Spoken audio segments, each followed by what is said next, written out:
तपाईहरु पनि म जस्तै कन्टेन्ट बनाउन खोज्दै हुनुहुन्छ, यदि खोज्दै हुनुहुन्छ भने तपाईहरु पनि केही स्टेपहरु थाहा पाउनु फर्स्ट हामीले थाहा पाउनु पर्ने भनेको कन्टेन्ट कसरी बनाउने।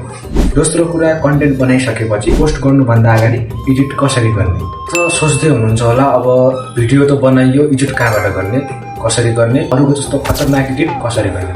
भिडियो एडिट गर्न एकदमै सजिलो छ, जहाँबाट पनि हामी गर्न सक्छौं। बिगिनरहरुको लागि भिडियो एडिटिङ गर्ने क्यापकट एप छ, क्यापकटमा जानुस्, आफ्नो कलर ग्रेडिङ गर्नुस्। मेरो एउटा यो सिम्पल छ भिडियोलाई मैले कलर ग्रेडिङ गरेर यो तरिकाको बनाएको छु र भोइस एडिट गर्नुस्। तपाईँ खतरनाक तरिकाले हामीलाई क्यापकटले इफेक्टहरु दिइसकेको छ र त्यो हामीले युज गर्न पनि सक्छौं। हामीलाई जस्तो मन लाग्छ जुन हिसाबले तपाईँ बनाउन खोज्नुहुन्छ। मेन कुरा भनेको हाम्रो कन्टेन्ट के बनाउने। अगाडि राख्नुहोस्, बोल्नुहोस्, जे मन लाग्छ त्यो बोल्नुहोस्।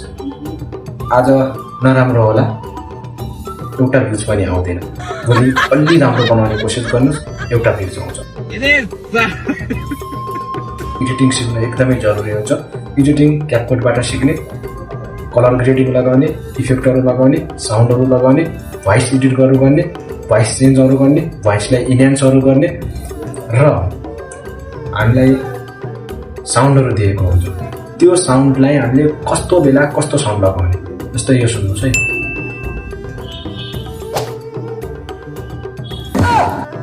यो तीन साउन्डहरु सुन्नुभयो। यो साउन्ड तपाईहरुले अरु सोशल मिडियाहरुबाट टिकटक, फेसबुक, युट्युबबाट पाउनुहुन्न। यो तपाईले क्यापकटबाट सिम्पलै तरिकाले पाउनुहुन्छ। साउन्ड इफेक्टहरु लगाएर तपाईको भिडियो एकदमै खतरनाक हुन्छ र मान्छेहरुले भ्युअर्सहरुले तपाईको भिडियो हेर्न रुचाउँछन्।